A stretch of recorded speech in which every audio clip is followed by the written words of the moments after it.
남편이 살아있을 때는 하루에 한 번도 빠짐없이 안부 전화를 하던 며느리였습니다.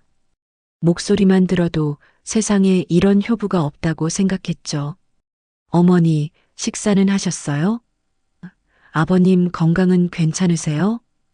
매일 울리는 전화 한 통에 저는 세상을 다 얻은 기분이었습니다. 그 마음이 너무 기특해 평생 모은 노후 자금을 털어 아들 내외의 서울 아파트 전세금을 매매로 바꿔주었죠. 그때만 해도 그것이 가족을 위한 당연한 사랑이자 제 노후를 지켜줄 든든한 보험이라고 믿어 의심치 않았습니다. 그런데 남편이 세상을 떠나고 49제도 채 지나지 않아 그 살갑던 목소리는 오로지 돈 이야기로만 울리기 시작했습니다. 어머니, 이번 달 카드값이 너무 많이 나와서요. 대출 이자가 올라서 생활이 안 되네요. 이제 며느리는 제 건강이 아니라 제 통장 잔고를 더 궁금해했습니다.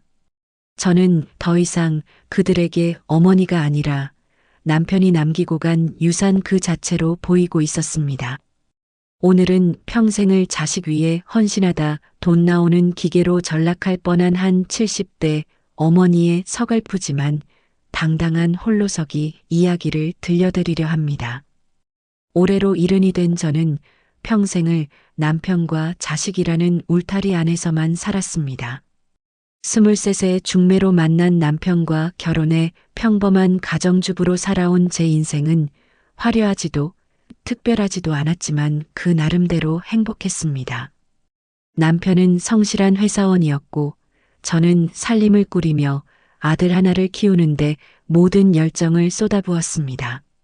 아들이 태어났을 때 저는 이 아이만큼은 제가 겪었던 어려움을 겪지 않게 해주고 싶었습니다. 저는 어려서 형편이 넉넉지 않아 고등학교도 겨우 졸업했고 하고 싶은 공부도 포기해야 했습니다. 그래서 아들만큼은 원하는 것을 다 해주고 싶었습니다. 학원비가 아무리 비싸도 아들이 원한다면 보냈고 대학 등록금도 아르바이트 한 번 시키지 않고 전액 지원했습니다. 아들은 제 기대를 저버리지 않았습니다. 명문대를 졸업하고 대기업에 취직했을 때 저와 남편은 그동안의 고생이 한순간에 보상받는 기분이었습니다. 우리 아들 정말 잘 키웠어. 라며 남편과 둘이서 소주잔을 기울이던 그날 밤의 기쁨을 지금도 잊을 수가 없습니다. 그리고 몇 년 후 아들이 결혼한다는 소식을 전해왔을 때 저는 또 한 번 기뻤습니다. 며느리가 될 여성은 대학교 동아리 선배였다고 했습니다. 처음 만난 자리에서 그 여성은 참 단정하고 예의 바른 인상이었습니다. 어머님, 아버님 잘 부탁드립니다. 라며 공손하게 인사하는 모습에 저는 우리 아들이 정말 좋은 사람을 만났구나라는 생각이 들었습니다. 결혼 준비 과정도 순탄했습니다. 요즘 결혼하는 젊은이들 사이에서는 집 문제로 갈등이 많다는 이야기를 주변에서 많이 들었는데 우리 며느리는 전혀 그런 요구를 하지 않았습니다. 저희가 알아서 할게요. 어머님, 아버님은 신경 쓰지 마세요. 라며 오히려 저희를 배려하는 모습이었습니다. 그 모습이 너무 기특하고 대견해서 저와 남편은 그동안 모아둔 돈 중 일부를 결혼 자금으로 보태주었습니다. 결혼 후 며느리의 태도는 더욱 좋아졌습니다. 명절이면 시댁에 먼저 연락해서 방문 일정을 조율했고 오면 부엌일도 척척 거들었습니다. 다른 집 며느리들은 명절만 되면 스트레스를 받는다는데 우리 며느리는 오히려 즐거워하는 것처럼 보였습니다. 어머니, 제가 설거지 할게요. 아버님, 이거 제가 준비해 왔어요. 이런 말들을 들을 때마다 저는 정말 복받은 시어머니라는 생각이 들었습니다. 그런데 무엇보다 제 마음을 사로잡은 건 며느리의 그 일상적인 전화였습니다. 결혼 초기부터 며느리는 거의 매일 저희에게 전화를 했습니다. 어머니, 오늘 날씨가 추운데 감기 조심하세요. 아버님, 요즘 혈압약 잘 챙겨 드시고 계세요? 이런 안부 전화가 하루도 빠짐없이 왔습니다. 처음에는 결혼 초라서 그런가 보다라고 생각했는데 1년이 지나고 2년이 지나도 그 습관은 변하지 않았습니다. 저는 그 전화가 너무 고마웠습니다. 친정 부모님께도 이렇게 자주 전화하지 않는 며느리가 시부모에게는 매일 안부를 묻는다는 게 얼마나 대단한 일인지 알았기 때문입니다. 동네 경로당에 나가면 다른 어머니들은 며느리 불평을 늘어놓기 일쑤였습니다. 우리 며느리는 명절에나 얼굴 한번 보기 힘들어. 애 낳고 나서는 아예 시댁에 관심도 없어. 이런 이야기들을 들으면서 저는 속으로 나는 정말 복받았구나라는 생각을 했습니다. 그래서 저는 며느리에게 더 잘해주고 싶었습니다. 시장에 나가면 며느리가 좋아할 만한 반찬거리를 사서 택배로 보냈고 계절이 바뀔 때마다 옷을 한두 벌씩 선물했습니다. 며느리는 그럴 때마다 어머니, 이러지 않으셔도 되는데요. 감사합니다. 라며 진심으로 고마워했습니다. 그 목소리를 듣는 것만으로도 저는 행복했습니다. 손주가 태어났을 때는 그 행복이 배가 되었습니다. 며느리가 출산을 앞두고 산후조리원 비용 걱정을 살짝 내비쳤을 때 저는 주저없이 산후조리원 비용을 전액 지원했습니다. 며느리야, 내가 몸조리 잘해야 우리 손주도 건강하게 자라지. 걱정하지 마. 라며 저는 흔쾌히 돈을 보냈습니다. 며느리는 전화기 너머로 울먹이며 감사하다는 말을 반복했습니다. 손주 양육 과정에서도 저희는 가능한 한 많은 도움을 주려고 했습니다. 서울에 사는 아들 내외가 맞벌이를 하며 아이를 키우는 게 쉽지 않다는 걸 알았기 때문입니다. 그래서 아이가 아프거나 며느리가 급한 일이 있을 때면 저희가 올라가서 손주를 돌봐주곤 했습니다.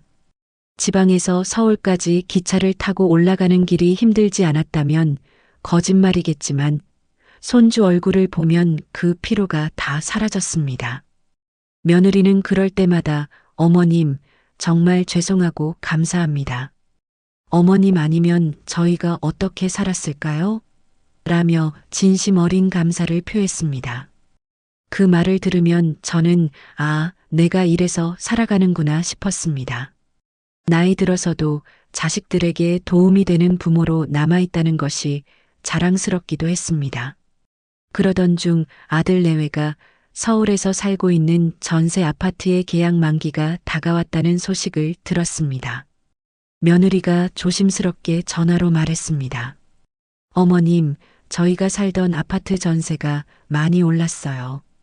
그런데 집주인이 매매를 하고 싶어 하시는데 저희 형편에는 매매가 어려워서요. 목소리에는 걱정과 고민이 가득했습니다. 저는 그날 밤 남편과 오랜 시간 이야기를 나눴습니다. 여보, 우리 아들 내외가 평생 전세로만 살 수는 없잖아요. 우리 돈으로 집 한 채 마련해 주는 게 어떨까요? 남편도 처음에는 망설였습니다. 그래도 그건 우리 노후 자금인데. 하지만 결국 남편도 제 의견에 동의했습니다. 그래, 우리가 건강할 때 아이들 자리 잡게 해주는 게 부모의 도리지. 사실 그 돈은 남편이 퇴직금과 30년 넘게 직장 생활하며 모아온 돈, 그리고 제가 알뜰하게 살림하며 조금씩 저축한 돈이 합쳐진 것이었습니다. 대략 2억 원 정도 되는 금액이었는데 이것은 저희 노후를 위해 아껴온 전 재산이었습니다. 하지만 저는 생각했습니다. 아들이 잘 살고 손주가 안정적인 환경에서 자라는 것이 곧 우리 노후의 안정 아닐까? 그래서 저희는 그 돈을 아들 내외에게 주기로 결정했습니다. 아들 내외는 처음에 손사래를 쳤습니다. 엄마, 아빠, 그건 너무 큰 돈이에요. 저희가 어떻게 받을 수 있어요? 하지만 저는 단호하게 말했습니다. 너희가 이 돈으로 집을 사서 안정적으로 살면 그게 곧 우리를 편안하게 해주는 거야. 걱정하지 마. 며느리는 그날 전화로 한참을 울었습니다. 어머님, 아버님, 정말 감사합니다. 평생 이 은혜 잊지 않을게요. 저희가 어머님, 아버님 노후를 꼭 책임지겠습니다. 그 말을 들으며 저는 이게 옳은 결정이라고 확신했습니다. 아파트 매매 계약이 성사되고 아들 내외가 자기 집에 이사를 갔을 때 저희를 초대해서 집들이를 했습니다. 며느리는 정성껏 음식을 준비했고 어머님, 아버님 덕분에 저희가 이렇게 좋은 집에서 살게 됐어요. 정말 감사합니다. 라며 계속 감사의 말을 전했습니다. 손주도 할머니, 할아버지, 우리 집 예쁘죠? 라며 좋아했습니다. 그날 저는 남편과 함께 집으로 돌아오는 기차 안에서 말했습니다. 여보, 우리 잘한 거 맞죠? 남편도 고개를 끄덕이며 말했습니다. 그래, 아이들이 행복해하니까 우리도 행복하네. 창밖으로 스쳐 지나가는 풍경을 보며 저는 뿌듯함에 젖어 있었습니다. 그 후로도 며느리의 일상적인 전화는 계속되었습니다. 어머님, 오늘 날씨가 좋네요.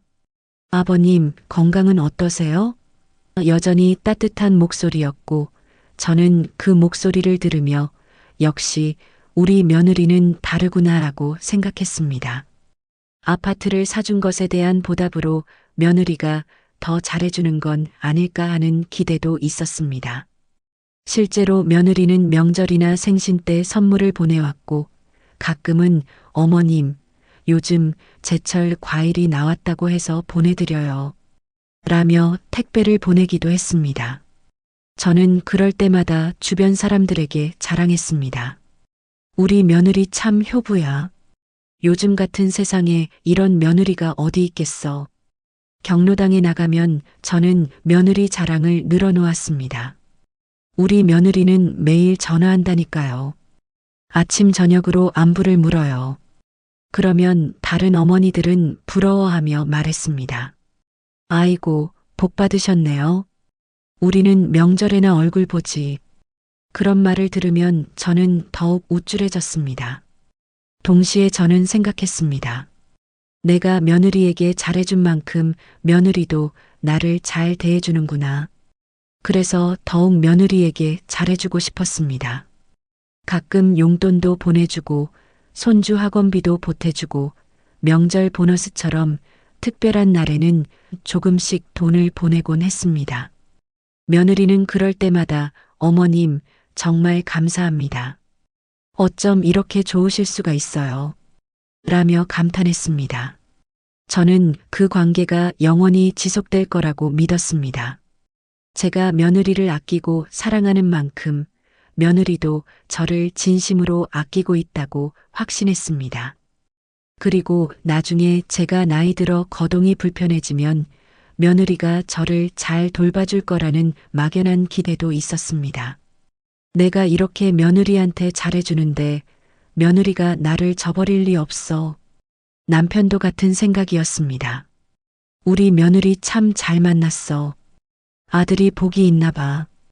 저희 부부는 며느리에 대한 칭찬과 자랑으로 날마다를 보냈습니다. 친구들을 만나면 며느리 이야기, 동네 사람들을 만나면 또 며느리 이야기였습니다.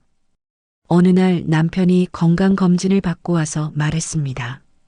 여보, 의사 선생님이 나보고 건강하다고 하더군. 앞으로 20년은 더 살 수 있대. 저는 기뻐하며 말했습니다. 그래요? 그럼 우리 손주 대학 가는 것도 보겠네요. 남편도 웃으며 고개를 끄덕였습니다. 그래, 우리 손주 결혼하는 것도 봐야지. 그때만 해도 저는 알지 못했습니다. 며느리의 그 다정한 목소리 뒤에 숨겨진 진짜 의도를, 그 매일같이 걸려오는 전화의 진짜 목적을, 그리고 제가 선의로 내민 돈이 결국 제 인생을 어떻게 바꿔놓을지를 말입니다. 저는 그저 행복한 착각 속에서 하루하루를 살아가고 있었습니다. 며느리가 천사처럼 보였던 그 시절, 저는 제가 단지 돈 있는 시어머니로만 보였다는 사실을 전혀 눈치채지 못했습니다. 제 통장에 들어있는 숫자가 사라지는 순간 며느리의 그 따뜻한 미소도 함께 사라질 거라는 사실을 저는 꿈에도 몰랐습니다. 그것이 바로 제 가장 큰 착각이었습니다. 남편이 갑자기 쓰러진 건 어느 평범한 가을날 아침이었습니다. 그날도 남편은 평소처럼 아침 산책을 나갔다가 돌아와 식탁에 앉았습니다. 오늘 날씨 참 좋네. 라며 웃던 남편의 얼굴이 갑자기 일그러지더니 그대로 쓰러졌습니다. 저는 급하게 119를 불렀고 남편은 응급실로 실려갔습니다. 의사는 뇌출혈이라고 했습니다. 너무 갑작스러운 일이라 수술도 제대로 할 수 없는 상태였습니다. 중환자실에 누워있는 남편의 손을 잡고 저는 하염없이 울었습니다. 여보, 정신 차려요. 우리 아직 할 일이 많잖아요. 손주 키우는 것도 봐야 하고 같이 여행도 가기로 했잖아요. 하지만 남편은 대답이 없었습니다. 아들과 며느리가 서울에서 급히 내려왔습니다. 며느리는 병실 밖에서 눈물을 흘리며 말했습니다. 어머님, 아버님 괜찮으실 거예요. 꼭 깨어나실 거예요. 그때 며느리의 눈물은 진심처럼 보였습니다. 아들도 아버지 병상 앞에서 말없이 눈물만 흘렸습니다. 하지만 남편은 이틀 만에 세상을 떠났습니다. 47년을 함께 살아온 남편이 그렇게 갑자기 제 곁을 떠났습니다. 장례식장은 그야말로 아수라장이었습니다. 저는 정신이 하나도 없었고 아들과 며느리가 장례 절차를 모두 처리했습니다. 며느리는 조문객들을 맞이하고 식사 준비를 챙기고 저를 부축하며 어머님 힘내세요. 라고 말했습니다. 장례 기간 3일 동안 며느리는 정말 헌신적이었습니다. 밤새 빈소를 지키며 저를 돌봐주었고 제가 밥을 먹지 못하면 어머님 조금이라도 드셔야 해요. 라며 수저를 떠다 주기까지 했습니다. 저는 그런 며느리를 보며 역시 우리 며느리는 다르구나라고 생각했습니다. 이렇게 힘든 순간에도 며느리가 곁에 있다는 것이 위로가 되었습니다. 장례를 마치고 아들 내외는 서울로 돌아갔습니다. 떠나기 전 며느리가 제 손을 잡으며 말했습니다. 어머님, 너무 슬퍼하지 마세요. 저희가 자주 연락드릴게요. 힘드시면 언제든 말씀하세요. 저는 고개를 끄덕이며 그래, 너희도 조심해서 가거라. 라고 말했습니다. 빈집으로 돌아온 저는 처음으로 진짜 혼자가 되었다는 것을 실감했습니다. 거실에는 남편의 영정 사진만 덩그러니 놓여 있었고 집안은 너무나 고요했습니다. 남편이 늘 앉아있던 소파, 남편이 좋아하던 찻잔, 남편의 옷가지들, 모든 것이 남편을 떠올리게 했습니다. 며느리는 처음 며칠간은 여전히 매일 전화를 했습니다. 어머님, 오늘은 어떻게 지내셨어요? 식사는 제대로 하고 계세요? 익숙한 안부 전화였습니다. 저는 그 전화를 받으며 조금이나마 위로를 받았습니다. 역시 며느리는 변함없구나. 하지만 일주일쯤 지났을까요? 며느리의 전화 횟수가 조금씩 줄어들기 시작했습니다. 매일 오던 전화가 이틀에 한 번으로, 그러다 사흘에 한 번으로 줄어들었습니다. 저는 처음에는 며느리도 바쁘겠지, 일상으로 돌아가야 하니까라고 이해하려 했습니다. 그런데 전화 횟수가 줄어드는 것보다 더 신경 쓰이는 건 며느리의 목소리와 대화 내용이었습니다. 예전처럼 어머님, 식사는 하셨어요? 건강은 괜찮으세요? 라는 따뜻한 안부보다는 뭔가 다른 이야기를 하려는 듯한 뉘앙스가 느껴졌습니다. 어머님, 요즘 혼자 지내시기 힘드시죠? 그래, 조금 그렇긴 하구나.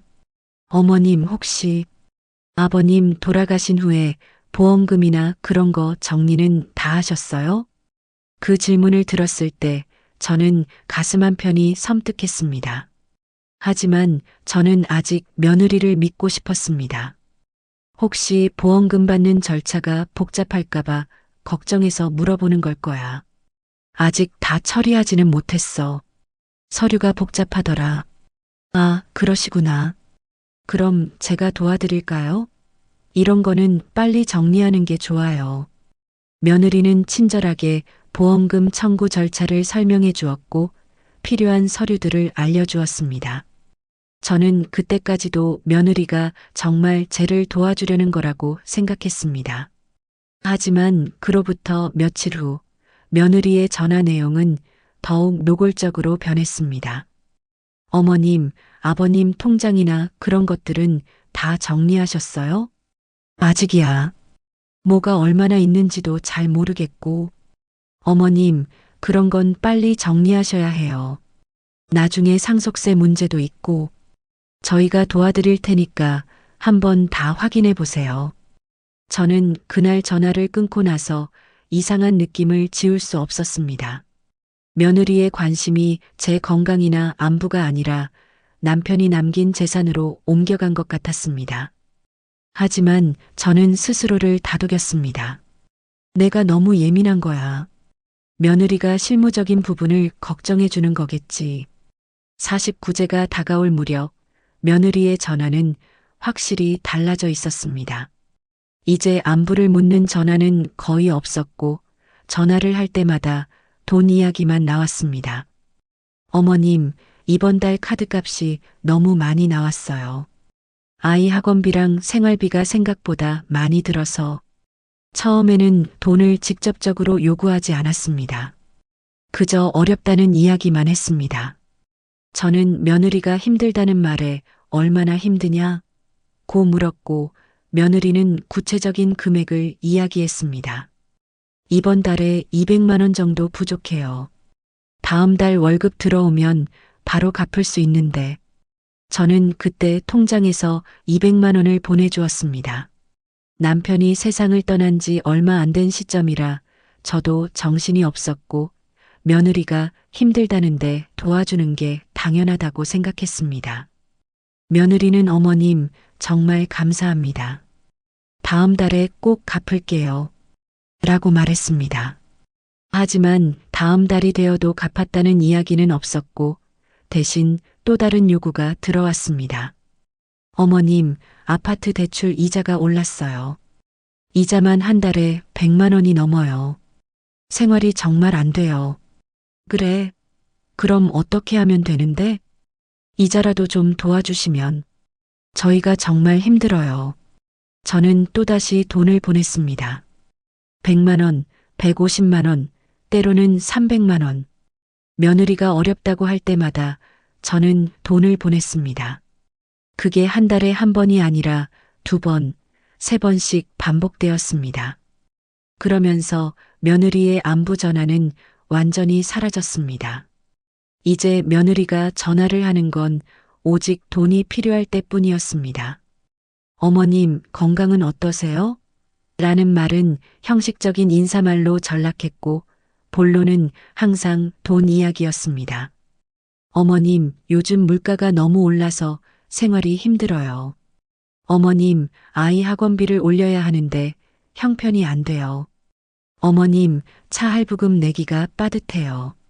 매번 다른 이유였지만 결론은 하나였습니다. 돈이 필요하다는 것이었습니다. 저는 점점 답답해지기 시작했습니다. 남편이 살아있을 때는 그렇게 매일같이 안부를 물어보더니 남편이 세상을 떠나자마자 제게 관심을 보이는 건 오직 제 통장뿐이었습니다. 제가 밥을 먹었는지, 잠을 잘 잤는지, 건강은 괜찮은지, 그런 건 이제 아무도 궁금해하지 않는 것 같았습니다. 어느 날 저는 며느리에게 조심스럽게 물어봤습니다. 며느리야, 요즘 너무 힘드니? 네, 어머님. 정말 힘들어요. 요즘 경기도 안 좋고, 그런데 이렇게 자주 돈을 부탁하면 어머니도 좀 힘들구나. 그 말을 하자 며느리의 목소리가 차갑게 변했습니다. 어머님, 저희가 지금 어머님 집에 살고 있잖아요. 어머님이 사주신 집이요. 그런데 그 집 유지하는 것도 쉬운 일이 아니에요. 관리비, 재산세, 대출이자 이런 거 다 저희가 내고 있어요. 저는 그 말에 할 말을 잃었습니다. 제가 아들 내외에게 아파트를 사준 건 맞지만 그게 며느리가 끊임없이 돈을 요구할 권리를 준 건 아니었습니다. 하지만 며느리는 마치 제가 당연히 도와줘야 한다는 듯이 말했습니다. 어머님도 형편 되시잖아요. 아버님 보험금도 받으셨고 연금도 나오시고 그 순간 저는 깨달았습니다. 며느리는 제가 얼마나 가지고 있는지 남편이 남긴 돈이 얼마나 되는지 정확히 계산하고 있었습니다. 그리고 그 돈을 자기 것처럼 생각하고 있었습니다. 며느리의 요구는 점점 더 노골적이 되었습니다. 예전에는 힘들어요. 도와주세요라고 간접적으로 말했다면 이제는 직접적으로 금액을 요구했습니다. 어머님, 이번 달에 500만 원만 보내주세요. 어머님, 급한 일이 생겨서 1000만 원이 필요해요. 더 이상 갚겠다는 말도 하지 않았습니다. 마치 당연히 받아야 할 돈인 것처럼 요구했습니다. 저는 남편의 영정사진 앞에 앉아 한참을 울었습니다. 여보, 내가 뭘 잘못한 걸까요? 며느리한테 너무 잘해준 게 잘못이었나요? 남편 사진은 대답이 없었지만 제 마음속에서는 이미 답을 알고 있었습니다. 제가 며느리에게 베푼 것들, 아파트를 사주고 손주 양육비를 대주고 명절마다 용돈을 주고 그 모든 것이 며느리에게는 계속 받을 수 있는 것으로 인식되었던 것입니다. 저는 사랑으로 준 것이었지만 며느리는 그것을 당연한 권리로 받아들였습니다. 더 충격적인 건 며느리가 제 재정 상황을 속속들이 파악하고 있다는 것이었습니다. 어느 날 전화해서 며느리가 말했습니다. 어머님, 어차피 그 돈 나중에 저희한테 올 돈 아니에요? 지금 미리 주시는 게 상속세도 안 내고 좋잖아요. 저는 그 말을 듣고 식은땀이 났습니다. 며느리는 저를 이미 죽은 사람 취급하고 있었습니다. 제가 살아있는 동안에도 제 재산을 자기 것으로 계산하고 있었습니다. 며느리야, 그래도 그건. 어머님, 솔직히 말씀드릴게요. 저희가 지금 정말 힘들어요. 어머님 혼자 그렇게 많은 돈 가지고 계셔봤자 쓸 데도 없잖아요. 저희한테 주시면 저희가 잘 쓸 수 있는데. 며느리의 말은 점점 더 노골적이 되었습니다.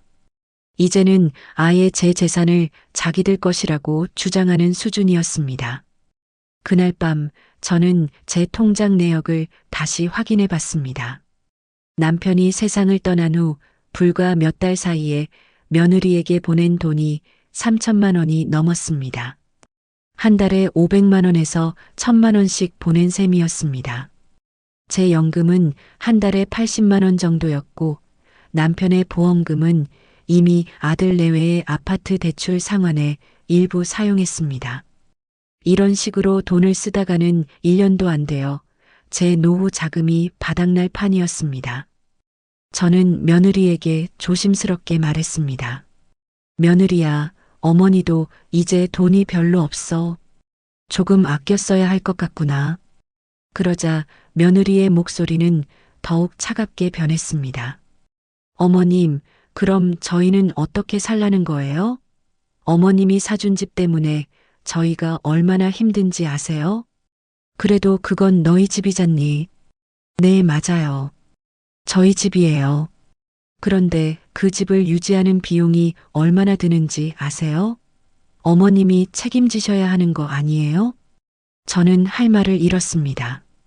제가 선의로 사준 집이 이제는 제게 평생 돈을 뜯어내야 하는 명분이 되어버렸습니다. 며느리는 계속해서 말했습니다. 어머님, 저희 생각도 좀 해주세요. 저희가 어머님한테 얼마나 잘했는데.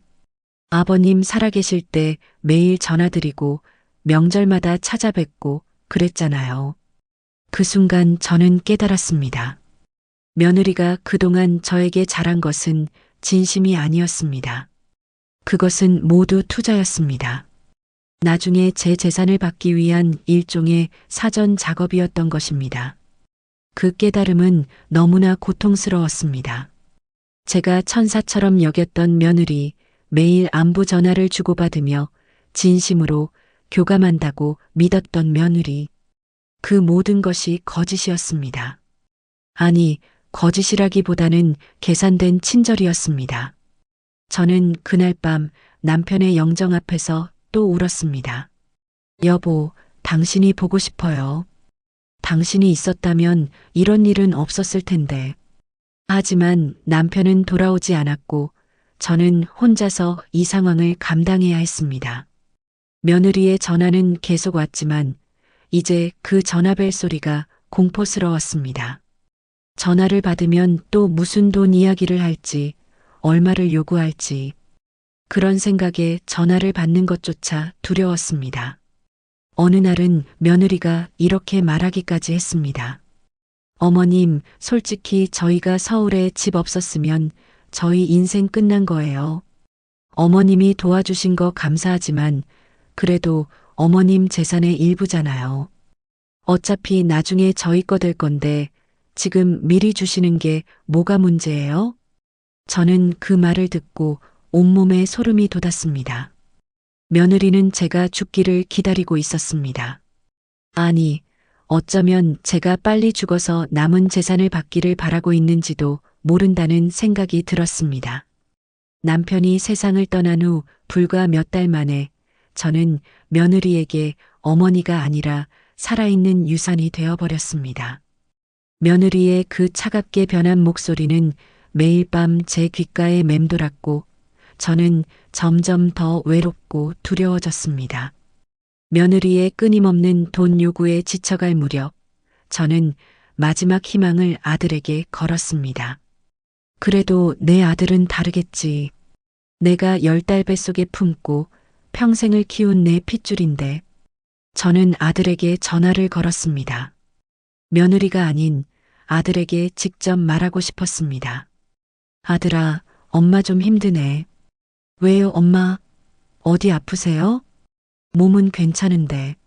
요즘 며느리가 자꾸 돈 이야기만 해서 엄마가 조금 힘들어. 전화기 너머로 아들의 한숨 소리가 들렸습니다. 저는 그 한숨에서 아들도 알고 있구나. 며느리가 지나치다는 거리라고 생각했습니다. 하지만 아들의 다음 말은 제 기대와는 전혀 달랐습니다. 엄마, 그게 우리 형편이 진짜 안 좋아요. 며느리가 무리하게 요구하는 건 아니에요. 저는 그 말에 가슴이 철렁했습니다. 아들은 제 편이 아니라 며느리 편이었습니다. 저는 조금 더 솔직하게 말했습니다. 아들아, 하지만 이렇게 자주, 이렇게 많은 돈을 달라고 하면 엄마도 힘들어. 엄마도 살아가야 하잖니. 엄마는 혼자시잖아요. 근데 우리는 식구가 셋이에요. 애도 키워야 하고, 집도 유지해야 하고, 엄마보다 우리가 돈 쓸 때가 훨씬 많아요. 아들의 말투에는 짜증이 섞여 있었습니다. 마치 제가 인색하게 구는 것처럼 당연히 줘야 할 돈을 안 준다는 듯이 말했습니다. 그래도 아들아, 엄마도 노후 자금이 필요해. 이렇게 계속 주다 보면 엄마는 나중에 어떻게 살아야 하니? 그러자 아들이 퉁명스럽게 말했습니다. 엄마, 아빠 보험금만 해도 얼마예요? 연금도 나오시잖아요. 충분히 사실 수 있어요. 저는 그 말에 할 말을 잃었습니다. 아들은 제 재정 상황을 정확히 파악하고 있었고 며느리와 마찬가지로 제 돈을 계산하고 있었습니다. 아들아, 그래도 엄마, 솔직히 말씀드릴게요. 엄마 형편 되잖아요. 근데 왜 자꾸 우리한테 인색하게 구세요? 우리가 남이에요? 아들의 목소리는 점점 높아졌습니다. 저는 당황스러웠습니다. 제가 인색하게 군다니 그게 무슨 말입니까? 지난 몇 달간 수천만 원을 보냈는데도 부족하다는 말입니까? 아들아, 엄마가 인색한 게 아니라 너무 자주, 너무 많이 달라고 하니까 힘든 거야. 그럼 엄마는 그 돈 가지고 뭐 하시려고요? 엄마 혼자 쓰시기도 많은 돈이잖아요. 그 말을 듣는 순간 저는 온몸에 힘이 빠졌습니다. 제 아들이, 제가 평생을 키운 아들이 저에게 이런 말을 할 줄은 몰랐습니다. 아들은 제가 제 돈을 아껴 쓰는 것조차 이상하게 생각하고 있었습니다. 아들아, 엄마도 나이 들면 병원비도 들고 요양원 갈 수도 있고 그런 대비를 해야지. 엄마, 그런 일 생기면 우리가 알아서 할게요. 걱정하지 마세요. 아들의 말은 일견 듣기 좋았습니다. 하지만 저는 그 말을 믿을 수 없었습니다. 지금 이렇게 제 돈만 노리는 아들이 나중에 제가 정말 힘들 때 도와줄 거라고 믿을 수 없었습니다. 저는 마지막으로 아들에게 부탁했습니다. 아들아, 그럼 며느리한테 좀 말해줘. 너무 자주 돈 달라고 하지 말라고. 엄마가 직접 말하기는 힘들어서. 엄마, 그건 못해요. 며느리도 엄마한테 직접 말하는 게 얼마나 힘들었겠어요. 그래도 우리 형편이 어려우니까 용기 내서 말하는 거예요. 아들은 며느리를 옹호했습니다. 저는 그 순간 깨달았습니다. 아들은 이미 며느리 편이었습니다. 아니, 어쩌면 처음부터 며느리와 함께 제 돈을 노리고 있었던 건지도 모릅니다. 아들아, 엄마 말이 그렇게 틀렸니? 엄마는 우리 입장을 이해 안 하시려고 해요. 우리가 얼마나 힘든지 아세요? 엄마도 힘들어, 아들아. 아빠 돌아가시고 혼자 사는 것도 힘들고, 돈 때문에 스트레스 받는 것도 힘들고, 엄마는 혼자시니까 그 정도로 힘든 거예요. 우리는 세 식구가 살아야 하는데 엄마보다 훨씬 힘들어요. 저는 더 이상 할 말이 없었습니다. 아들과의 대화는 평행선을 달렸고 아들은 제 처지를 전혀 이해하지 못했습니다. 아니, 이해하려고 하지 않았습니다. 전화를 끊고 난 후 저는 한참을 멍하니 앉아 있었습니다. 내가 뭘 잘못한 걸까? 아들을 너무 잘 키운 게 잘못인가? 너무 많이 준 게 잘못인가? 자책과 후회가 밀려왔습니다. 며칠 후 며느리가 또 전화를 걸어왔습니다. 어머님, 이번 달 관리비랑 재산세 내야 하는데 돈이 부족해요. 500만 원만 보내주세요. 저는 이번에는 단호하게 말했습니다. 며느리야, 미안한데 이번에는 못 보내주겠어. 엄마도 여유가 없거든. 그러자 며느리의 목소리가 차갑게 식었습니다. 어머님, 그럼 저희는 어떻게 해요? 재산세 못 내면 집이 압류될 수도 있어요. 그래도 엄마가 계속 이렇게 줄 수는 없어. 어머님, 그 집 어머님이 사주신 거잖아요. 책임지셔야죠. 며느리는 대놓고 협박을 했습니다. 제가 사준 집이니 제가 계속 돈을 대야 한다는 논리였습니다. 며느리야, 집은 이미 너희 이름으로 돼 있잖니. 엄마가 계속 돈을 댈 필요는 없어. 그럼 처음부터 왜 사주셨어요? 중도반단하게 도와주시면 저희만 힘들잖아요. 저는 할 말을 잃었습니다. 제가 선의로 도와준 것이 이제는 제 목을 죄는 올가미가 되어버렸습니다. 그날 저녁 아들에게서 전화가 왔습니다. 엄마, 며느리한테 왜 그렇게 말씀하신 거예요? 아들아, 엄마가 뭐라고 했는데? 돈 못 준다고 하셨잖아요. 우리가 얼마나 급한 상황인데. 아들의 목소리는 화가 나 있었습니다.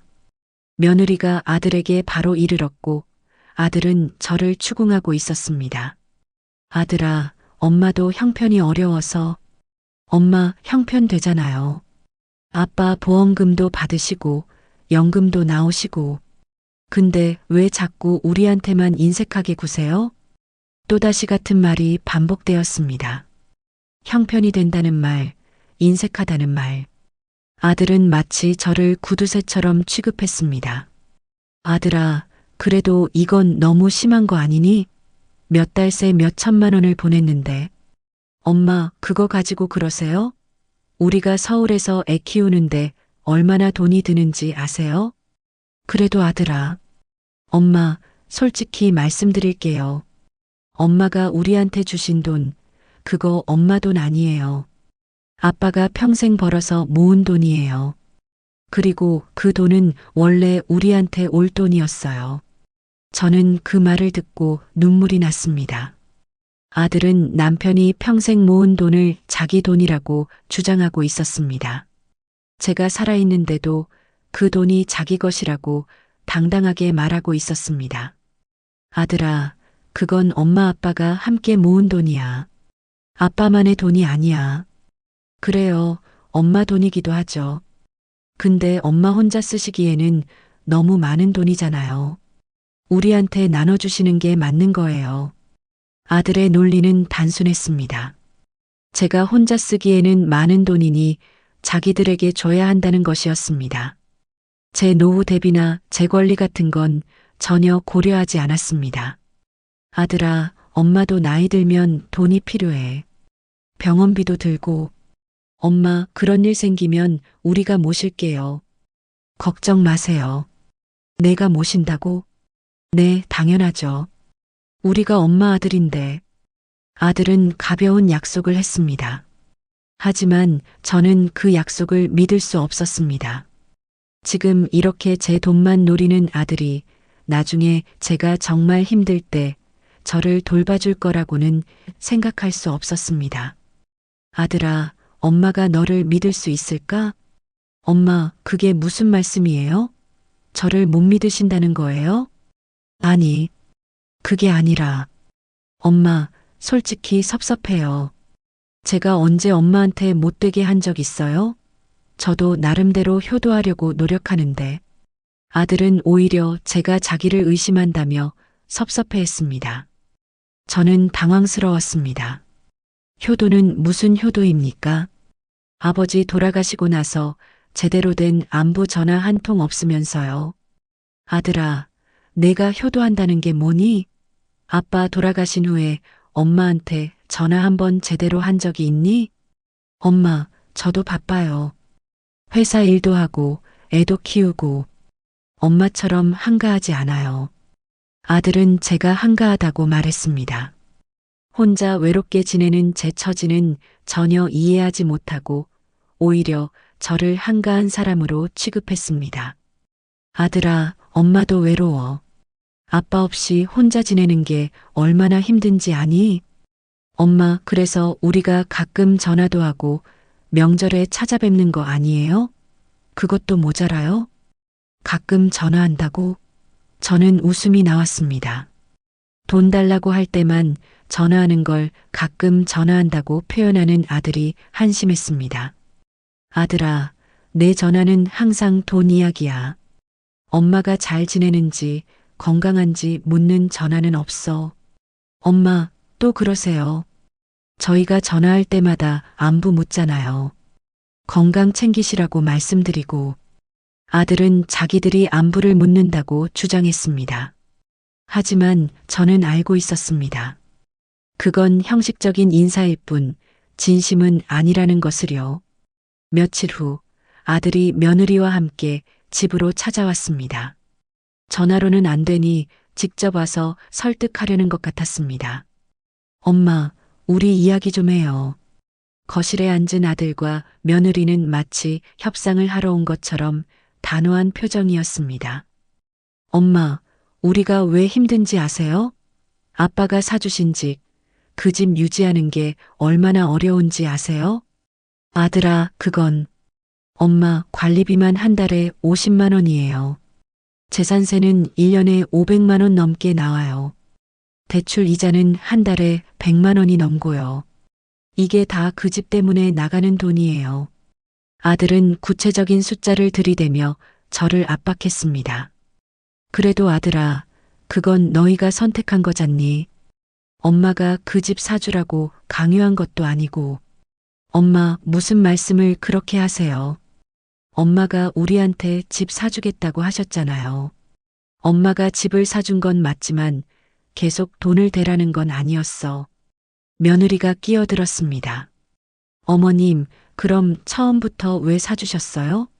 중간에 손 떼시려면 처음부터 안 사주시는 게 나았죠. 며느리의 말투는 공격적이었습니다. 마치 제가 잘못한 것처럼 몰아갔습니다.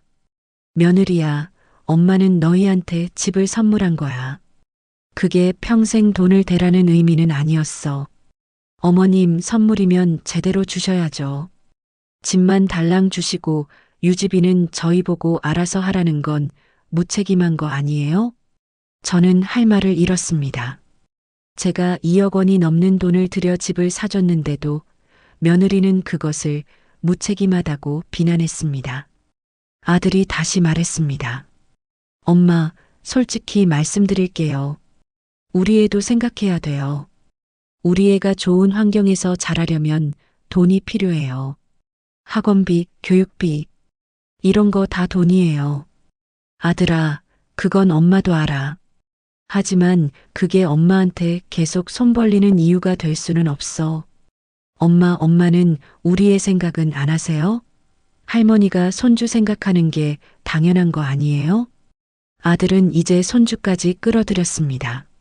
제가 손주를 생각한다면 당연히 돈을 줘야 한다는 논리였습니다. 아들아, 엄마가 손주를 사랑하는 건 당연해. 하지만 그게 엄마 재산을 다 털어주라는 의미는 아니야. 엄마, 털어주라는 게 아니라 좀 나눠달라는 거예요. 엄마 혼자 다 가지고 계실 필요 없잖아요. 아들과 며느리는 한 팀이 되어 저를 압박했습니다. 저는 점점 숨이 막혔습니다. 엄마, 우리가 이러는 게 효도 아니에요? 엄마가 나중에 편하게 사시려면 우리가 잘 살아야 하잖아요.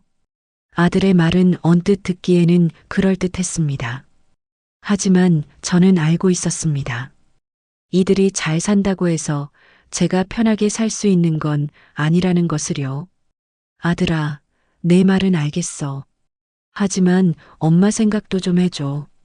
엄마도 노후가 불안해. 그러자 며느리가 비웃듯이 말했습니다. 어머님 나이에 무슨 노후 대비를 그렇게 하세요? 솔직히 어머님 연세면 얼마나 더 사시겠어요. 저는 그 말을 듣고 눈앞이 캄캄해졌습니다. 며느리는 대놓고 제가 곧 죽을 거라는 뉘앙스로 말했습니다. 며느리야, 그게 무슨 말이니? 아들이 며느리를 가로막았지만 그것은 며느리를 진짜로 말리는 게 아니라 형식적인 제스처였습니다. 엄마, 며느리 말이 좀 그렇긴 했지만 솔직히 엄마도 현실적으로 생각하세요. 엄마가 그 돈을 다 쓰실 일이 있을까요? 아들도 결국 같은 생각이었습니다. 제가 곧 죽을 테니 돈을 모아봤자 소용없다는 것이었습니다. 아들아, 엄마가 언제 죽을지 내가 어떻게 아니? 사람 일은 아무도 몰라. 엄마, 그래도 현실적으로. 엄마 연세에 무슨 큰 돈이 필요하세요? 아들의 말은 잔인했습니다. 제 나이를 들먹이며 제가 더 이상 돈을 쓸 일이 없을 거라고 단정 지었습니다. 저는 더 이상 참을 수 없었습니다. 나가. 너희 둘 다 나가. 엄마, 왜 그러세요? 나가라고 했어. 당장. 아들과 며느리는 당황한 표정으로 서로를 쳐다봤습니다. 엄마, 우리가 뭘 잘못했어요? 잘못한 것도 몰라. 엄마를 돈 나오는 기계로밖에 안 보는 것도 몰라. 엄마, 우리가 언제? 나가. 당장 나가지 못해. 저는 소리를 질렀습니다. 평생 아들에게 소리 한번 제대로 지른 적 없는 제가 그날은 목이 쉬도록 소리를 질렀습니다. 아들과 며느리는 결국 집을 나갔습니다. 현관문이 닫히는 소리와 함께 저는 바닥에 주저앉아 울었습니다. 제가 평생을 키운 아들 대학까지 보내고 취직시키고 결혼시킨 그 아들이 저를 배신했습니다. 며느리보다 더 아픈 건 바로 이 아들의 침묵이었습니다. 며느리가 저에게 돈을 요구할 때, 며느리가 저를 함부로 대할 때, 아들은 한 번도 제 편을 들어주지 않았습니다. 아들은 며느리의 공범이었습니다. 아니, 어쩌면 며느리보다 더 나쁜 사람이었을지도 모릅니다. 왜냐하면 아들은 제 핏줄이었기 때문입니다. 제가 10달을 뱃속에 품고 수십 년을 키운 바로 그 핏줄이 저를 이렇게 대하고 있었기 때문입니다. 그날 밤 저는 남편의 영정 앞에 앉아 한참을 울었습니다. 여보, 우리 아들이 이런 아이였나요? 내가 잘못 키운 건가요? 남편 사진은 여전히 대답이 없었지만 저는 이미 답을 알고 있었습니다. 제가 아들을 너무 사랑한 게 잘못이었습니다. 아들에게 모든 것을 다 주다 보니 아들은 당연하게 받는 것에 익숙해졌습니다. 그리고 이제는 제가 더 이상 줄 수 없다고 하니까 배신감을 느끼고 있었습니다. 아들의 침묵, 그것은 며느리의 공격보다 더 날카로운 칼이 되어 제 가슴을 찔렀습니다. 제가 기대했던 마지막 보루가 무너진 순간 저는 완전히 혼자가 되었습니다. 아들과 며느리를 집에서 내보낸 그날 밤 저는 거실 소파에 멍하니 앉아 있었습니다. 창밖으로는 가을비가 부슬부슬 내리고 있었고 집안은 너무나 고요했습니다. 그 고요함 속에서 벽시계 초침 소리만이 째깍째깍 울렸습니다. 저는 천천히 고개를 들어 맞은편 벽에 걸린 남편의 영정 사진을 바라보았습니다. 남편은 사진 속에서 환하게 웃고 있었습니다. 그건 우리가 손주 돌잔치 때 찍은 사진이었습니다. 그날 남편은 정말 행복해했습니다. 여보, 우리 손주 봐. 얼마나 예쁜가. 라며 손주를 안고 웃던 남편의 모습이 아직도 생생합니다. 그때만 해도 우리는 행복한 가족이었습니다. 아니, 적어도 저는 그렇게 믿었습니다.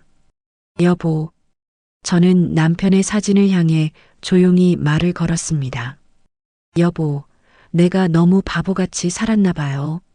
눈물이 주르르 흘러내렸습니다. 저는 눈물을 닦지도 않은 채 계속 말했습니다. 당신이 살아있을 때는 몰랐어요. 아니, 보고 싶지 않았던 건지도 모르겠어요. 우리 며느리가, 우리 아들이 우리를, 아니, 나를 어떻게 생각하는지. 남편의 사진은 여전히 웃고 있었습니다. 하지만 그 미소가 오늘따라 유난히 슬퍼 보였습니다. 여보, 당신 떠나고 나서 알았어요. 며느리의 그 매일 같은 전화가 진심이 아니었다는 걸. 그건 투자였어요. 나중에 우리 재산을 받기 위한 투자 말이에요. 저는 소파에서 일어나 남편의 영정 앞으로 다가갔습니다. 무릎을 꿇고 앉아 남편의 사진을 두 손으로 감싸쥐었습니다. 여보, 미안해요. 내가 당신이 평생 모은 돈을 이렇게 함부로 쓰게 해서 당신이 얼마나 힘들게 그 돈을 모았는데 남편은 30년 넘게 회사를 다니며 한 푼, 두 푼 모았습니다. 여름에는 더워도 에어컨을 아껴 썼고 겨울에는 추워도 내복을 겹겹이 입으며 난방비를 아꼈습니다. 점심은 늘 도시락을 싸가지고 다녔고 회식 자리에서도 2차는 거의 가지 않았습니다. 그렇게 아끼고 또 아껴서 모은 돈이었습니다. 저도 마찬가지였습니다. 장을 볼 때는 늘 할인 상품을 찾아다녔고 옷은 몇 년씩 입었습니다. 미용실은 1년에 몇 번 가지 않았고 외식은 명절이나 생일 때만 했습니다. 친구들이 여행을 가자고 해도 돈이 아까워라며 거절했습니다. 그렇게 우리 부부는 평생을 아끼며 살았습니다. 여보, 우리가 뭐 하려고 그렇게 아끼며 산 거예요? 결국 자식들 좋은 일만 시킨 거잖아요. 저는 영정 사진을 가슴에 꼭 안았습니다. 당신이 회사에서 스트레스 받으면서도 참고 다닌 것도, 내가 친구들 만나는 것도 참으며 집에서만 지낸 것도 다 우리 노후를 위해서였잖아요. 아들 결혼시키고 나면 우리 둘이서 여행도 가고 맛있는 것도 먹고 그러려고 했잖아요. 하지만 그 꿈은 이루어지지 못했습니다. 남편은 여행 한번 제대로 가보지 못하고 세상을 떠났고 남편이 평생 모은 돈은 아들 내외에게로 흘러갔습니다. 저는 거실을 천천히 둘러보았습니다. 이 집은 우리 부부가 30년을 살아온 집이었습니다. 낡은 소파, 오래된 텔레비전, 색이 바랜 커튼. 우리는 이 집을 고치거나 새로 꾸미는데 돈을 쓰지 않았습니다. 대신 아들을 위해, 손주를 위해, 그리고 나중을 위해 돈을 모았습니다. 여보, 우리 둘이 너무 바보같이 산 거 아니에요? 저는 다시 남편의 영정 앞에 앉았습니다. 당신이 마지막으로 아들 내외한테 아파트 사주자고 했을 때 나는 반대했어야 했어요. 그게 우리 노후 자금 전부라고, 그 돈을 다 주면 우리는 어떻게 사냐고 말했어야 했어요. 하지만 저는 그때 반대하지 못했습니다. 남편이 우리 아들 평생 전세 살게 할 수는 없지 않나라고 말했을 때 저도 고개를 끄덕였습니다. 그래, 우리 아들은 자기 집이 있어야지라고 생각했습니다. 여보, 그때 당신이 말했던 거 기억나요? 우리가 아들한테 잘해주면 아들도 우리한테 잘할 거야. 그게 자식이고 가족이야 라고 했잖아요. 저는 쓴웃음을 지었습니다. 근데 여보, 아니더라고요. 우리가 잘해준다고 아들이 우리한테 잘하는 게 아니더라고요. 오히려 더 당연하게 생각하고 더 많이 요구하더라고요. 남편이 살아있을 때는 아들도 며느리도 달랐습니다. 적어도 겉으로는 그랬습니다. 명절이면 선물을 들고 왔고 생일이면 케이크를 사왔고 전화로 안부를 물었습니다. 하지만 그것은 다 남편이 살아있었기 때문이었습니다. 여보, 당신이 떠나고 나니까 보이더라고요. 그들의 진짜 모습이. 며느리는 나한테 관심이 없었어요. 그냥 당신 때문에 당신한테 잘 보이려고 나한테 잘했던 거예요. 며느리의 그 매일 같은 안부 전화도 결국은 시아버지에게 잘 보이기 위한 전략이었던 것 같습니다. 시아버지가 며느리를 예뻐하면 시어머니인 제 영향력도 커지니까 저를 통해 남편에게 접근하려 했던 것 같습니다. 그리고 아들. 여보, 우리 아들 말이에요. 저는 목이 메었습니다. 우리 아들이 이런 아이였나요? 아빠 죽자마자 엄마 재산부터 계산하는 아이로 키운 기억이 없는데 저는 아들이 어렸을 때를 떠올렸습니다. 아들은 착한 아이였습니다. 학교에서 친구가 다치면 보건실에 데려다 주고 길에서 할머니가 짐을 들고 계시면 대신 들어드리고 그런 아이였습니다. 여보, 우리 아들 초등학교 때 기억나요? 어버이날에 용돈 모아서 우리한테 카네이션 사온 거. 그때 얼마나 기특했는데 그 아이가 어떻게 이렇게 변했을까요? 돈 앞에서는 엄마의 마음도 엄마의 외로움도 보지 못하는 어른이 되어버렸습니다. 여보, 내가 아들을 잘못 키운 걸까요? 너무 많이 준 게 잘못일까요? 저는 평생 아들에게 안 되라는 말을 거의 한 적이 없었습니다. 아들이 뭔가를 원하면 우리 형편에 무리가 되더라도 들어주려고 애썼습니다.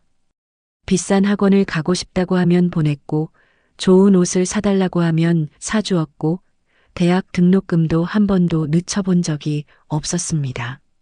여보, 우리가 아들한테 너무 잘해준 게 잘못이었나 봐요. 아들이 당연하게 받는 것에만 익숙해져서 이제는 더 달라고 손을 벌리는 거예요. 저는 영정 사진 앞에 놓인 작은 상에 물을 따르며 말했습니다. 여보, 내가 결심했어요. 이제는 더 이상 당하고만 있지 않을 거예요.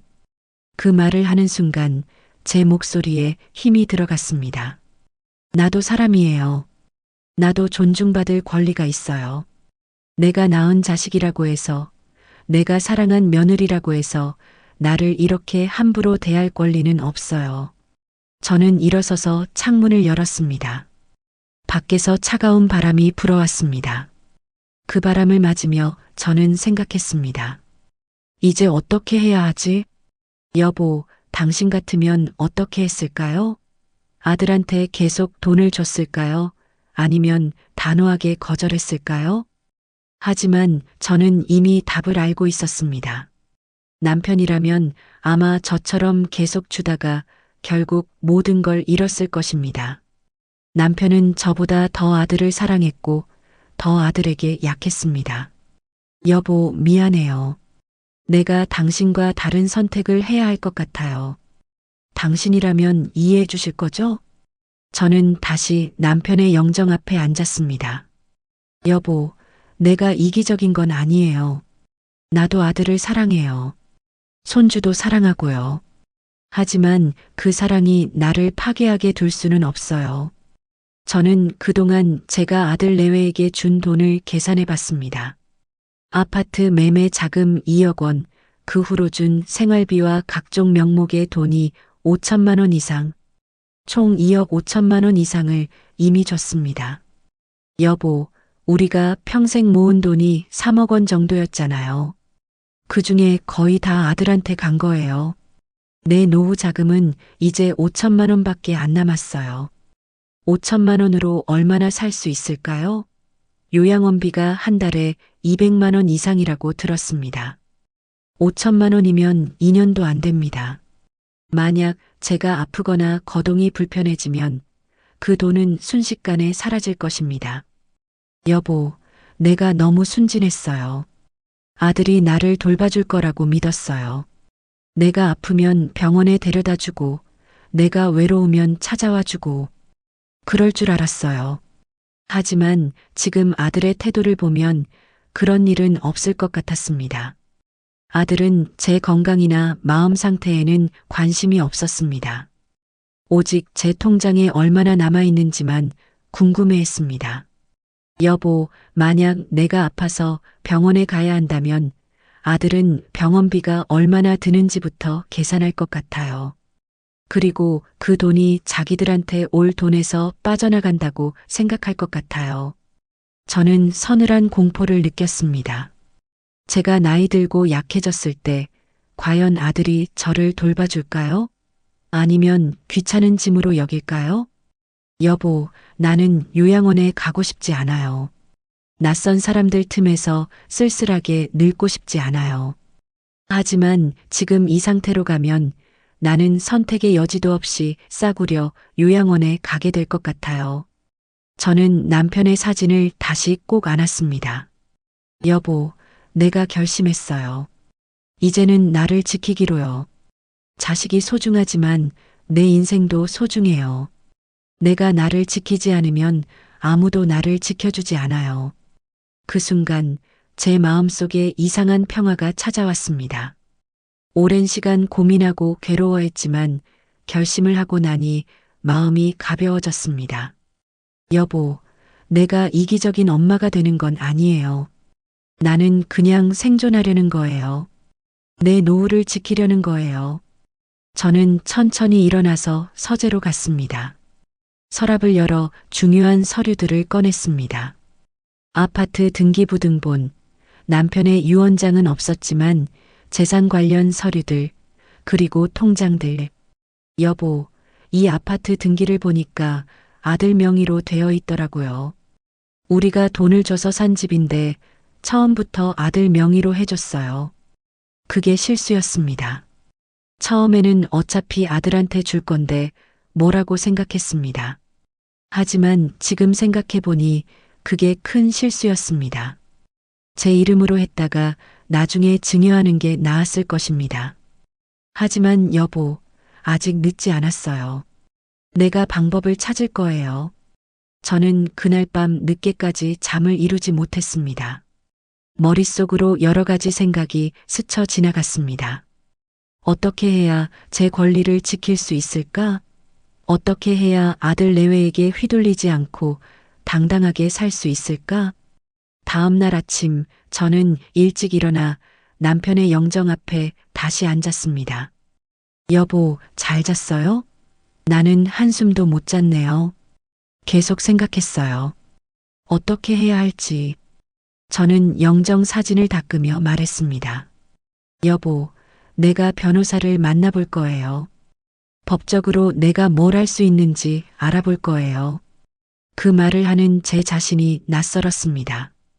평생을 법이나 변호사 같은 건 한 번도 생각해 본 적 없었던 제가 이제는 법의 힘을 빌려야 하는 상황이 되었습니다. 여보, 내가 너무 약해서 이렇게 된 것 같아요. 착한 사람, 순한 사람, 주기만 하는 사람. 그렇게 살다 보니까 사람들이 나를 우습게 보는 것 같아요. 저는 거울을 보았습니다. 거울 속의 제 얼굴은 늙고 지쳐 보였습니다. 눈가에는 주름이 가득했고 머리카락은 반백이 되어 있었습니다. 여보, 나도 나이가 들었네요. 이제 70이에요. 70평생을 다른 사람 눈치 보며 살았어요. 이제는 내 인생을 살고 싶어요. 저는 옷장을 열어 제일 좋은 옷을 꺼냈습니다. 명절 때나 입던 한복이 아니라 평소에는 아까워서 입지 못했던 깔끔한 양복이었습니다. 여보, 오늘 나 좀 멋지게 입을 거예요. 변호사 사무실에 갈 건데 당당하게 보여야 할 것 같아요. 옷을 갈아입고 머리를 단정하게 빗고 약간의 화장도 했습니다. 거울을 다시 보니 조금은 달라 보이는 것 같았습니다. 여보, 어때요? 괜찮아 보여요? 남편의 영정사진은 여전히 웃고 있었습니다. 저는 그 미소가 자라고 있어 당당하게 해라고 말하는 것처럼 느껴졌습니다. 여보, 내가 이기는 거 아니에요. 나는 그냥 살아남으려는 거예요. 내 마지막 삶의 존엄을 지키려는 거예요. 저는 가방을 챙기며 마지막으로 남편에게 말했습니다. 여보, 미안해요. 당신이 사랑한 아들한테 이렇게 해야 해서. 하지만 나는 이제 나를 선택할 거예요. 당신도 이해해 주시죠? 현관문을 나서기 전 저는 다시 한번 뒤를 돌아보았습니다. 남편의 영정이 거실에서 저를 보고 있었습니다. 여보, 나 다녀올게요. 그리고 지켜봐 주세요. 내가 당당하게 내 인생을 되찾는 모습을요. 저는 문을 닫고 집을 나섰습니다. 가을 햇살이 따스하게 내리쬐었습니다. 오랜만에 느끼는 햇살이었습니다. 그동안 저는 너무 어두운 곳에서만 살았던 것 같습니다. 버스를 타고 시내로 향하는 동안 저는 창밖을 바라보았습니다. 세상은 여전히 돌아가고 있었고 사람들은 각자의 삶을 살고 있었습니다. 저도 이제 제 삶을 살 것입니다. 내가 자식 위해 헌신하는 것도 좋지만 그게 나를 파괴하게 둘 수는 없어. 나도 사람이고 나도 존중받을 권리가 있어. 이제는 내가 나를 지킬 거야. 그렇게 저는 새로운 결심을 안고 변호사 사무실로 향했습니다. 남편의 영정 앞에서 흘린 눈물은 이제 힘이 되었습니다. 슬픔은 용기로 바뀌었고 무력감은 결단력으로 변했습니다. 70평생 처음으로 저는 진짜 제 인생을 살기로 결심했습니다. 변호사 사무실 문을 열고 들어섰을 때 저는 가슴이 두근거렸습니다. 평생 법률 사무실 같은 곳에 와본 적이 없었기 때문입니다. 깔끔한 사무실, 벽에 걸린 변호사 자격증, 그리고 책장 가득 꽂힌 법률 서적들. 모든 게 낯설었지만 저는 물러서지 않기로 했습니다. 어떻게 오셨습니까? 젊은 여자 변호사가 친절하게 물었습니다. 저는 준비해온 말을 꺼냈습니다. 제가 제 재산 문제로 상담받고 싶어서 왔습니다. 변호사는 저를 상담실로 안내했고 저는 떨리는 목소리로 그동안의 일들을 설명했습니다.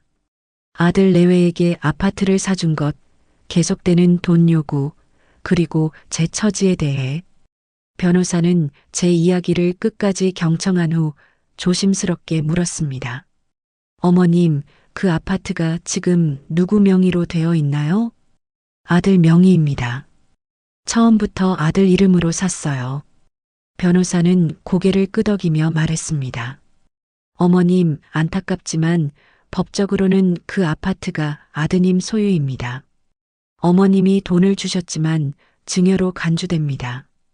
저는 가슴이 철렁했습니다. 그럼 제가 할 수 있는 게 아무것도 없다는 말인가요?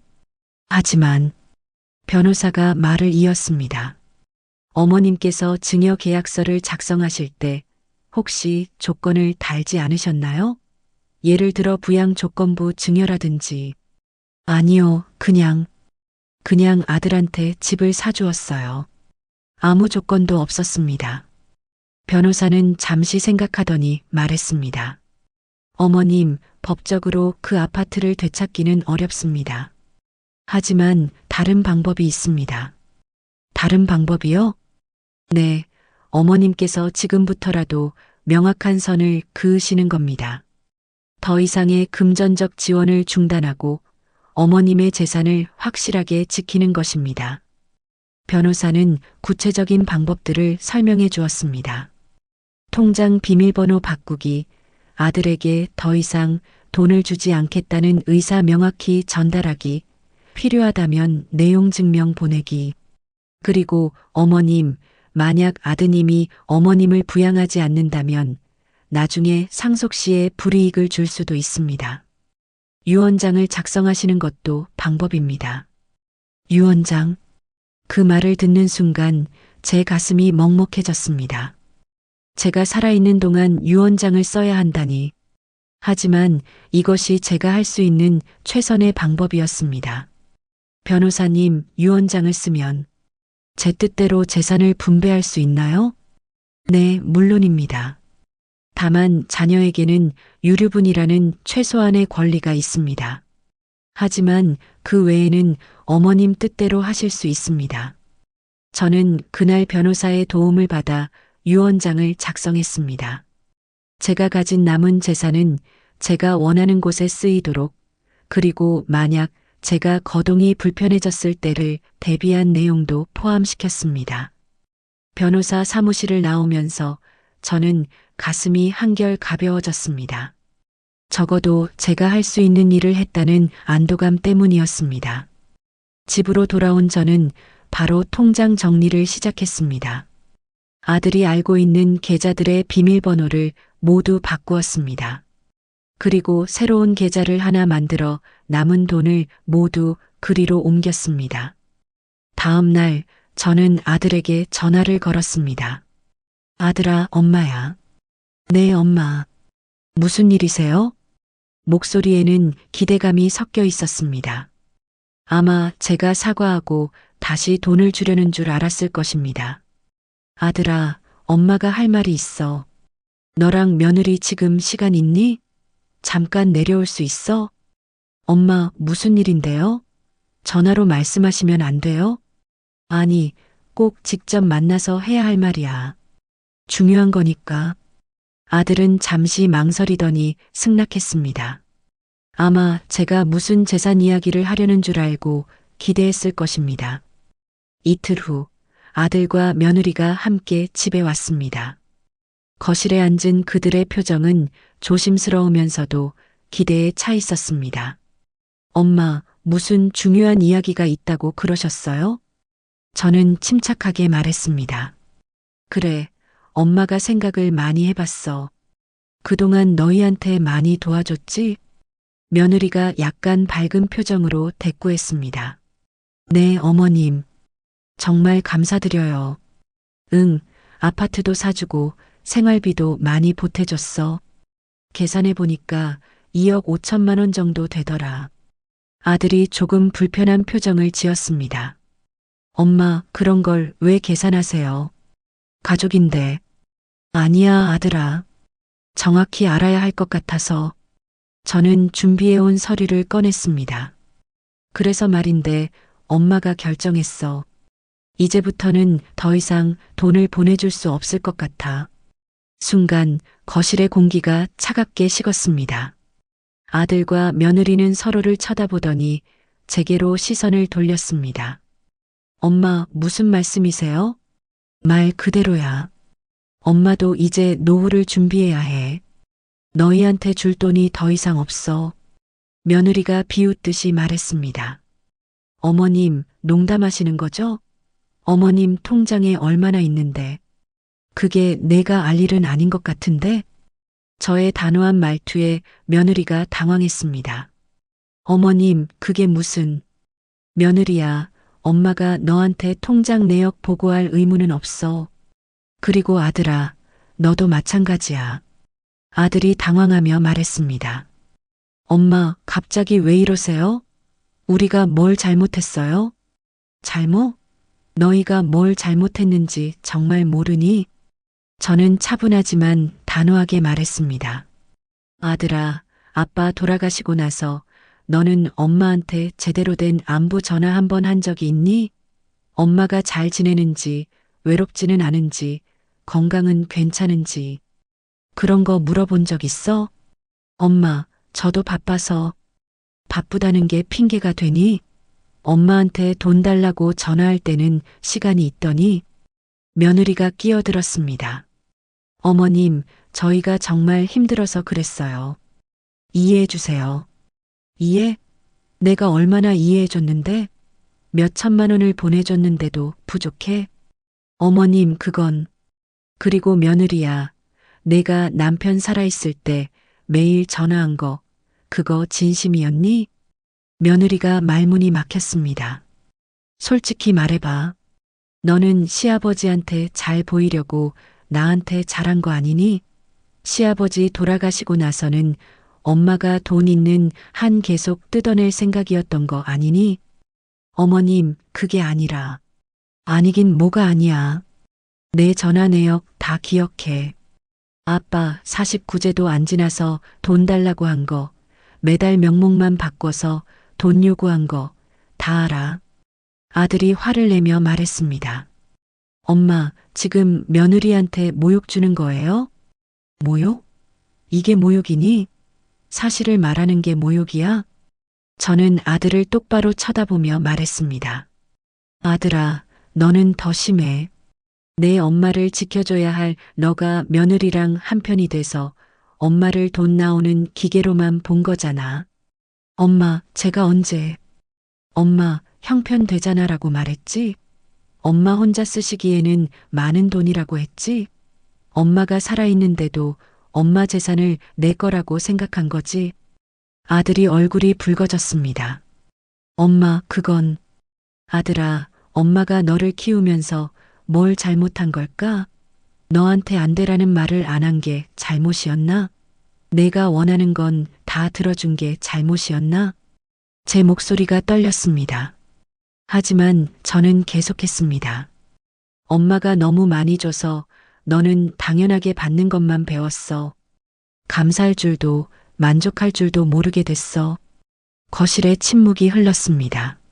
며느리가 조심스럽게 물었습니다. 그럼 어머님, 정말 저희한테 더 이상 도움을 안 주시겠다는 거예요? 그래, 안 줄 거야. 어머님, 그럼 저희는 어떻게 살아요? 그 집 유지하는 것도 힘든데. 그건 너희가 알아서 해야지. 내가 왜 평생 책임져야 하는데? 아들이 따지듯이 말했습니다. 엄마, 그 집 엄마가 사주신 거잖아요. 책임지셔야죠. 책임? 내가 2억 원이나 주고 집 사준 게 책임 아니야? 거기다 몇 천만 원을 더 준 게 책임 아니야? 그래도 엄마, 우리가. 너희가 뭐? 힘들다고? 아들아, 엄마는 안 힘들 것 같아? 남편 없이 혼자 사는 것도 힘들고 노후 걱정하는 것도 힘들어. 며느리가 냉소적으로 말했습니다. 어머님, 어차피 그 돈 나중에 저희한테 올 돈 아니에요? 그 순간 저는 준비해온 서류를 꺼냈습니다. 그게 내가 착각한 거야. 이거 봐. 이게 뭐예요? 유언장이야. 변호사 사무실에서 정식으로 작성한 유언장. 아들과 며느리의 얼굴이 창백해졌습니다. 엄마, 유언장이요? 그래, 엄마가 죽으면 남은 재산을 어디에 쓸지 정해놓은 거야. 며느리가 다급하게 물었습니다. 그럼 저희한테는요? 유류분이라고 해서 법으로 정해진 최소한만 줄 거야. 나머지는 다른 곳에 기부할 거야. 기부요? 어머님 미치셨어요? 며느리의 본색이 드러났습니다. 미쳤다고? 내 돈을 내 맘대로 쓰는데 내가 미쳤다고? 어머님, 그건 저희 돈이에요. 아버님이 평생 모은 돈이고 당연히 저희한테 와야 하는 돈이에요. 너희 돈? 웃기지 마. 이건 내 돈이야. 남편이 날 위해 모은 돈이고 내가 함께 모은 돈이야. 너희 돈이 아니야. 아들이 당황하며 말했습니다. 엄마, 진정하세요. 우리 이야기 좀 해요. 이야기할 거 없어. 엄마는 이미 결정했어. 엄마, 제발. 유언장 좀 다시 생각해 보세요. 왜? 내가 엄마한테 잘해줄 거야? 효도할 거야? 아들이 입을 다물었습니다. 아들아, 솔직하게 말해봐. 엄마가 더 이상 돈이 없다면, 엄마가 아프고 거동이 불편해진다면, 너는 엄마를 돌봐줄 거야? 엄마, 그야 당연히. 거짓말하지 마. 너는 안 할 거야. 엄마가 너한테 짐이 될 때, 너는 엄마를 싸구려 요양원에 보낼 거야. 그리고 엄마 재산만 챙길 거야. 엄마, 어떻게 그렇게 생각하세요? 내 행동이 그걸 증명했어. 아빠 돌아가시고 나서 내가 엄마한테 어떻게 했는데? 며느리가 다시 끼어들었습니다. 어머님, 저희도 정말 힘들었어요. 이해해 주세요. 이해? 내가 얼마나 이해해 줬는데 더 이해해 달라고? 저는 일어서서 말했습니다. 이제 나가. 너희 둘 다 나가. 엄마, 나가라고 했어. 그리고 앞으로 돈 달라고 전화하지 마. 엄마한테는 더 이상 너희 줄 돈 없어. 아들과 며느리는 믿을 수 없다는 표정으로 저를 쳐다봤습니다. 엄마, 정말 이러실 거예요? 그래, 정말이야. 이제 엄마는 엄마 인생을 살 거야. 며느리가 마지막으로 도끼 어린 말을 뱉었습니다. 좋아요. 그럼 앞으로 저희도 어머님한테 신경 안 쓸 거예요. 후회하지 마세요. 후회는 내가 할 말이야. 너희가 후회하게 될 거야. 엄마한테 이렇게 대한 걸. 아들과 며느리는 결국 집을 나갔습니다. 현관문이 쾅 닫히는 소리가 울렸습니다. 저는 소파에 주저앉았습니다. 온몸이 떨렸습니다. 하지만 후회는 되지 않았습니다. 오히려 속이 시원했습니다. 저는 남편의 영정 앞으로 가서 말했습니다. 여보, 내가 해냈어요. 내가 당당하게 말했어요. 눈물이 났습니다. 하지만 이번에는 슬픔의 눈물이 아니라 해방의 눈물이었습니다. 그날 이후 아들과 며느리에게서 전화가 오지 않았습니다. 처음에는 섭섭했습니다. 하지만 시간이 지나면서 저는 깨달았습니다. 그들이 없어도 제 인생은 계속된다는 것을요. 저는 남은 재산으로 제 노후를 준비했습니다. 건강검진도 받고 필요한 보험도 들었습니다. 그리고 오랫동안 미뤄왔던 취미 생활도 시작했습니다. 경로당에 나가면 다른 어머니들이 물었습니다. 요즘 아들이 잘해주나요? 저는 담담하게 대답했습니다. 아들한테 기대 안 해요. 저는 제 인생을 살 거예요. 그 말을 하는 제 자신이 당당했습니다. 몇 달 후 아들에게서 전화가 왔습니다. 엄마, 저예요. 왜? 엄마, 우리 한번 만나요. 이야기 좀 해요. 이야기할 거 없어. 엄마, 제발. 엄마가 보고 싶어요. 저는 잠시 망설였습니다. 하지만 단호하게 말했습니다. 아들아, 엄마가 보고 싶어서 전화한 거야? 아니면 돈이 필요해서 전화한 거야? 전화 너머로 침묵이 흘렀습니다. 역시 그렇구나. 아들아, 엄마는 이제 달라졌어. 더 이상 호락호락하지 않아. 엄마, 내가 진심으로 엄마를 생각한다면 돈 이야기 하지 말고 찾아와. 그냥 엄마 얼굴이나 보러 와. 그럼 엄마도 생각해 볼게. 전화를 끊고 난 후 저는 창밖을 바라보았습니다. 햇살이 따스하게 들어왔습니다. 여보, 나 잘하고 있는 거 맞죠? 남편의 영정이 여전히 웃고 있었습니다. 저는 그 미소가 그래, 잘하고 있어라고 말하는 것 같았습니다.